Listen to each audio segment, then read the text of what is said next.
ये है कि ईमेलिंग का जो प्रोसेस है वो काफी स्लो है। पुर्तगाल की इमिग्रेशन में ऐसी कौन सी दो मेजर चेंजेस हैं जो है ना वो इतना स्लो क्यों है? बहुत हैरत अंगेज बात नहीं है कि जिसको हम सुन के हैरान हो जाएंगे कि जी यूरोप के कंट्री में ये चीजें सर सिस्टम के जी ईमेलिंग का जो प्रोसेस है वो प्रोसेस जो है ना वो इस वजह से नहीं है कि जी सिस्टम अपग्रेडेशन नहीं हो रही है कि आने वाले दिनों में इमिग्रेशन बंद कर दी जाएगी तभी उनका कार्ड रिन्यू नहीं किया जा रहा। ये सारी जितनी भी चीजें उन्होंने एक्सप्लेन की हैं ये 3 सिनेरियोस के ऊपर उन्होंने एक्सप्लेन किया और 3 सिनेरियो के ऊपर वो काम। Hi guys, welcome to my YouTube channel, welcome to another interesting vlog. एक नई इन्फॉर्मेटिव इंटरेस्टिंग वीडियो लेके मैं आप लोगों के पास आया हूं। पुर्तगाल की इमिग्रेशन से रिलेटेड कुछ नई अपडेट्स, नए रूल्स, नई पॉलिसी, नई अमेंडमेंट्स, नई इंप्लीमेंटेशंस, नए फैक्ट्स, नए फिगर्स और नई चीजें जो है ना वो आप लोगों के साथ शेयर करने जा रहा हूँ। और इसी तरह से आने वाले दिनों में भी काफी नई नई चीजें आप लोगों के साथ शेयर करता रहूंगा और आने वाले दिनों में काफी सारी नई नई चीजें मार्केट में आएंगी। आपने देखा होगा कि आजकल एक चीज जो है वो काफी सारी मार्केट में चल रही है, वो ये है कि ईमेलिंग का जो प्रोसेस है वो काफी स्लो है। स्टॉप नहीं मैं उसको कह सकता, मैं स्लो कह सकता हूँ। स्टॉप और स्लो में एक बहुत बड़ा डिफरेंस होता है, वो ये होता है कि एक प्रॉपर डेट और डिक्लाइन और डेडलाइन दे दी जाती है कि जी इस दिन से ये चीज स्टॉप कर दी जाएगी, जो कि अभी तक कोई भी किसी किस्म की मार्केट में हमें देखने या सुनने को नहीं मिल रही। स्लो कह सकते हैं क्योंकि अभी वो कोई ईमेल्स नहीं आ रही। आपको मैं बताऊंगा कि ये क्यों नहीं आ रही। इससे पहले मैंने एक वीडियो बनाई थी और उससे भी पहले मैंने वीडियो बनाई थी। वो लास्ट 2 वीडियोस आपने नहीं देखी तो वो जरूर देखिएगा। अगर आप वो देखेंगे तो आपको इस वीडियो की बहुत क्लैरिटी के साथ समझ भी आएगी और आपको काफी सारी इन्फॉर्मेशन जो है ना वो कलेक्ट भी कर सकते हैं और काफी इन्फॉर्मेशन आपको सपोर्ट भी करेगी। दूसरी बात ये करते हैं कि जो फाइल लॉक है क्या उसको क्लोज करने जा रहे हैं ये लोग आने वाले नए एप्लीकेंट्स के लिए, जो नए लोग वहां पे आएंगे। तीसरी जिस टॉपिक के ऊपर बात करेंगे वो ये है कि जी पुर्तगाल की इमिग्रेशन में ऐसी कौन सी 2 मेजर चेंजेस हैं जिनको करने से टीआरसी कार्ड का प्रोसेस जो है ना वो थोड़ा सा फास्ट हो जाएगा। वो क्या है चेंजेस है। और 4th नंबर पे ऊपर ये बात करेंगे कि जिन लोगों का टीआरसी रिन्यू होना है उसके प्रोसेस को क्या उन्होंने वक्ती तौर पे रोक दिया है, रिन्यू नहीं कर रहे। ये चारों चीज़ों को डिस्कस करते हैं इस वीडियो में। जो लोग भी मेरे साथ चैनल पे नए हैं, मेरी आपसे रिक्वेस्ट है सर काइंडली चैनल को सब्सक्राइब कर दीजिएगा, वीडियो को लाइक कर दिया करें, वीडियो अच्छी लगती है इसको शेयर भी किया करें उन लोगों तक जिनको इसकी सबसे ज़्यादा ज़रूरत होती है। और जो लोग चैनल को सब्सक्राइब करते हैं सर बेल के बटन को ज़रूर प्रेस किया करें। हो सकता है कि आपकी जो आपने नोटिफिकेशन बॉक्स को आप जब बेल के बटन को प्रेस करते हैं तो नोटिफिकेशन बॉक्स आपके पास हाईलाइट हो और वो इन्फॉर्मेशन आपके लिए काफ़ी ज़्यादा हेल्पफुल हो। तो बात करते हैं कि जो पॉइंट नंबर 1 के ऊपर के ईमेलिंग का प्रोसेस जो है ना वो इतना स्लो क्यों है। मैं जो भी आपसे बात करता हूँ ये वो वाले फैक्ट्स एंड फिगर्स होते हैं, ये वो वाली डिस्कशंस होती है जो हमारी एक लीगल टीम है उसके थ्रू डिस्कशंस होती है। और टू सम हो कुछ लोग ऐसे हैं कि जो लीगल एक्सपर्टीज़ के साथ साथ जो है ना वो आप ये कह सकते हैं कि कुछ ऑर्गेनाइजेशनल जो इंस्टीट्यूट्स हैं उनके साथ स्टे इन टच होते हैं। तो ईमेलिंग का जो प्रोसेस स्लो है उसकी सबसे बड़ी रीज़न इस वक्त जो नज़र आ रही है वो ये है कि वो एक सिस्टम के ऊपर काम कर रहे हैं जिसको वो लॉन्च करना चाह रहे हैं। उनके पास जो सिस्टम है वो ओल्ड सेटअप का सिस्टम है, पुराना निज़ाम है। अब वो पुराना निज़ाम जब भी उसके ऊपर वो काम करना चाहते हैं तो फाइलिंग का प्रोसेस करना चाहते हैं या वो चीज़ें करना चाहते हैं तो वो लिंक डाउन चला जाता है। ये कोई बहुत हैरत अंगेज बात नहीं है कि जिसको हम सुन के हैरान हो जाएंगे कि जी यूरोप के कंट्री में ये चीज़ें सर सिस्टम है, एक कंप्यूटर है, एक सिस्टम है, उसकी अपग्रेडेशंस हर जगह पे होती है।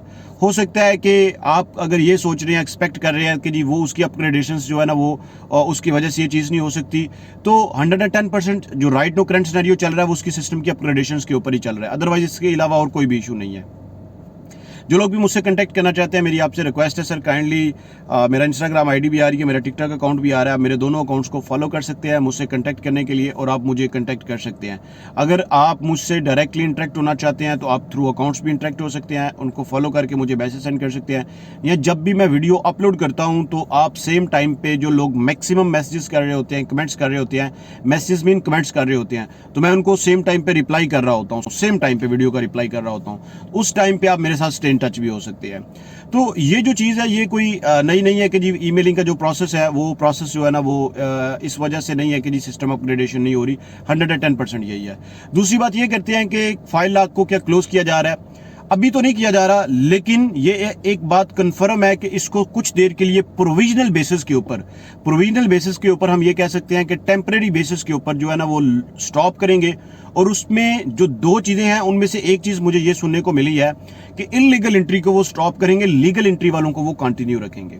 ये एक चीज ये यहाँ पे मैं क्लियर कर देता हूँ, जो मेरे पास अभी तक इन्फॉर्मेशन है मैं वो आप लोगों के साथ शेयर कर रहा हूँ। तीसरी चीज के ऊपर जो हम बात करते हैं कि जो पुर्तगाल इमिग्रेशन ने अभी आप वहां पे देख रहे हैं कि काफी सारे लोगों के थ्रू आपको ये इन्फॉर्मेशन भी मिल रही होगी कि जी कार्ड रिन्यू नहीं हो रहा।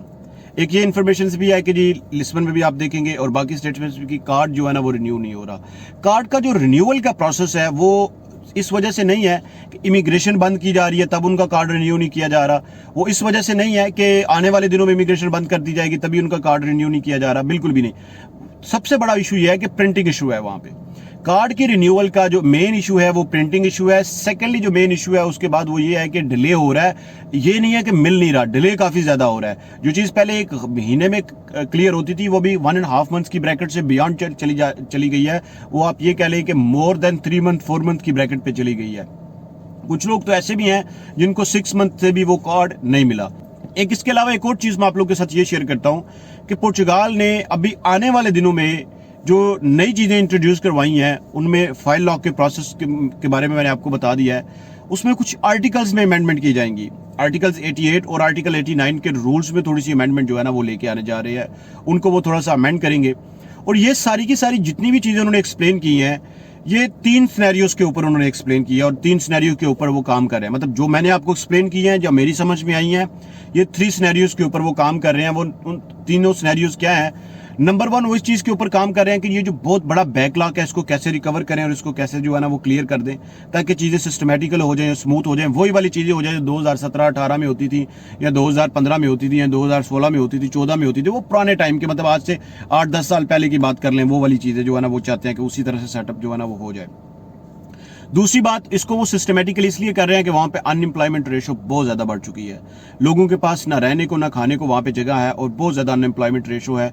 बहुत सारे लोग ऐसे हैं जो पुर्तगाल की इमिग्रेशन को यूज करने के लिए, डॉक्यूमेंट्स लेने के लिए तो आते हैं, लेकिन काम वो करते हैं जाके बेल्जियम में, फ्रांस में और जर्मनी में, वो स्पेन में, मतलब कि आउट ऑफ द पुर्तगाल जाके वो काम कर रहे होते हैं।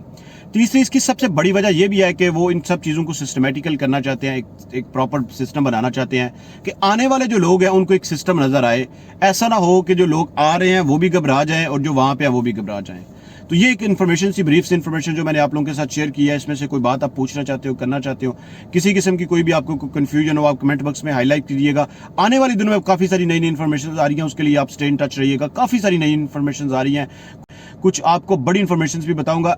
फैमिली अपॉइंटमेंट के बारे में मैं नेक्स्ट वीडियो में अपलोड करूंगा कि फैमिली अपॉइंटमेंट ये लोग कब से ओपन करने जा रहे हैं और उसका क्या क्राइटेरिया नया सेट कर रहे हैं ये नए लोगों के लिए जो फैमिली अपॉइंटमेंट के लिए अप्लाई करेंगे। मिलते हैं, तब तक के लिए इजाजत दीजिए, मिलते हैं एक नए इंटरेस्टिंग में। तब तक के लिए स्टे ब्लेस्ड।